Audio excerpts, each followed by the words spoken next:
अस्सलाम वालेकुम एवरीवन। उम्मीद करती हूँ आप सब खैरियत से होंगे।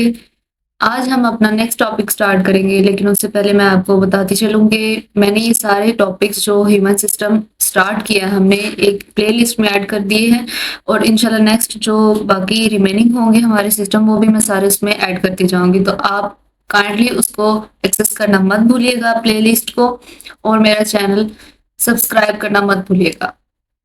अब चलते हैं अपने टॉपिक की तरफ। आज का हमारा सेकंड टॉपिक है human circulatory system. Last time हमने पढ़ा था अपना फर्स्ट सिस्टम जिसका नाम था ह्यूमन नर्वस सिस्टम, जो कि हमारे ब्रेन के और स्पाइनल कॉर्ड के रिलेटेड था। आज हम जो है स्टार्ट करेंगे ह्यूमन सर्कुलेटरी सिस्टम। उसके मेन पार्ट्स देखेंगे कौन कौन से हैं, उसका फंक्शन क्या है और हमारी बॉडी में वो किस तरह से रोल प्ले कर रहा है।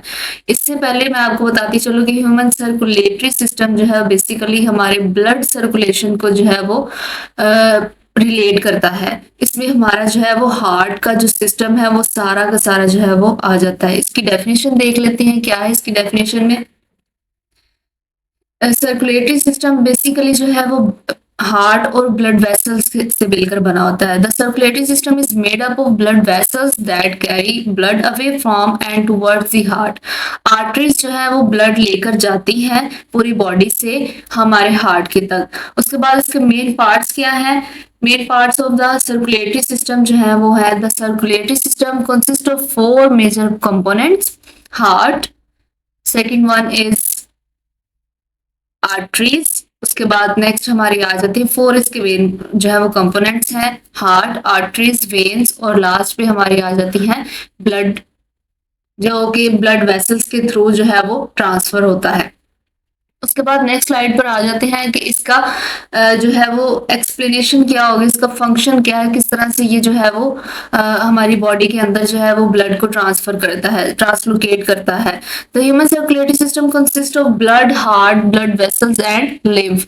The human circulatory system circulate blood through 2 loops.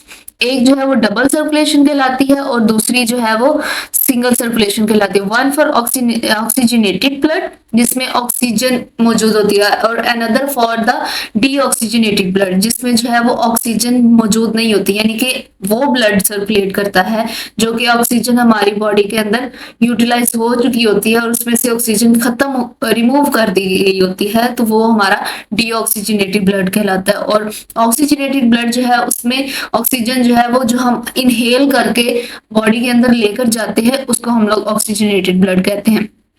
ये ऑक्सीजन और न्यूट्रिएंट्स को डिलीवर करता है सर्कुलेटरी सिस्टम, और उसके साथ साथ जो है हमारी बॉडी के अंदर जो वेस्ट होते हैं उसको बाहर निकालता है।